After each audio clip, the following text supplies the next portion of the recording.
ကျွန်တော်တင်နေလေးမိုက်ခရိုနဲ့ကျွန်တော်တို့ကိုဂျူစတူဒီယိုသွားမလဲခင်သူဒီအရင်ကသူ miss ခဲ့တဲ့ The Pieces ခဲ့သူ album ကိုနားထောင်နေတာအိမ်မှာ woofer နဲ့နားထောင်ရဘယ်လိုမျိုးရှိလဲဆိုပြီးတော့သူပြန်ချက်တာပေါ့ဗျာတည်ရမှာကျွန်တော်တို့တော်ကီရောင်းပါရောင်းညာရောင်းပေါ့အိမ်မှာထားခဲ့ပြီးတော့ကျွန်တော်သူရဲ့ဆိုကျွန်တော်သွားနေပြီပေါ့နော်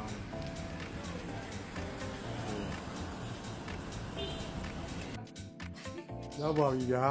မင်္ဂလာပါမင်္ဂလာပါဆိုကြဟုတ်ကဲ့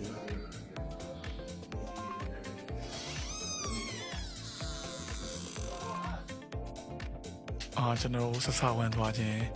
ရေသုံးဒီ studio vintage အရာတာနဲ့ပြီးတော့ဒီ SSL ဒီ hardware တွေ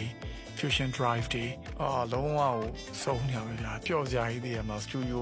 တစ်ခုရဲ့ vibe အပြည့်ကျွန်တော်ခံစားရတယ်ပေါ့နော်အဲ့မှာကျွန်တော်တကယ်ချင်းလည်းမတည်ကြရပေါ့နော်သူတခြားကိုကြည့်ဟာကိုကျူကလည်းကျွန်တော်တို့တခြားအဲ့ခံပြီးတော့ဒီ studio စောက်ခဲ့တဲ့ဒီအကြောင်းတွေအချိန်ယူခဲ့ရတဲ့ဟာတွေအဲ့ဒါတွေကျွန်တော်တို့တခြားလေးရှင်းပြရပေါ့နော်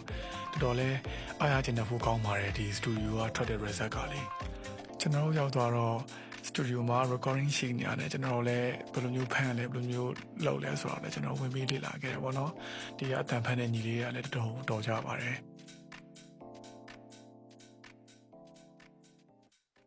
ဒီ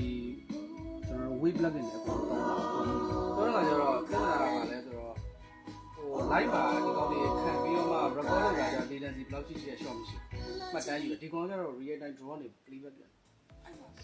ဒီ SSL တွေဆိုလို့ရှိရင်ဒီကုမ္ပဏီကထွက်တဲ့ controller မှန်တယ်များကိုကျူကအကုန်လုံးပဲထည့်ထားတာပေါ့နော်ပြီးတော့ဒီ way sound click server နဲ့ချိန်ထားတာတွေကိုကျူကတခြားလေးရှင်းပြတာတော်တော်လေးကိုမိုက်တယ်ဗျာအဲ့ဒါတွေကလည်း MBS control တွေအဲ့လိုမျိုးအရှင်းလောက်ထားတာတော့ next level ပါပဲဟုတ်ဟုတ်ဒီ Vintage Craft Studio ကရှေ့တခုံရက်ကွက်50တခင်ကစောတလန်းမှာရှိတာပေါ့နော်အဲ့တော့ဒီ band တွေ recording လုပ်ချင်တဲ့သူတွေ jamming လုပ်ချင်တဲ့သူတွေလုံးဝသွားတင်တယ်လုံးဝ recommend ကျွန်တော်အပြည့်ပေးရဗျာအားလုံးစီးပါဗျာ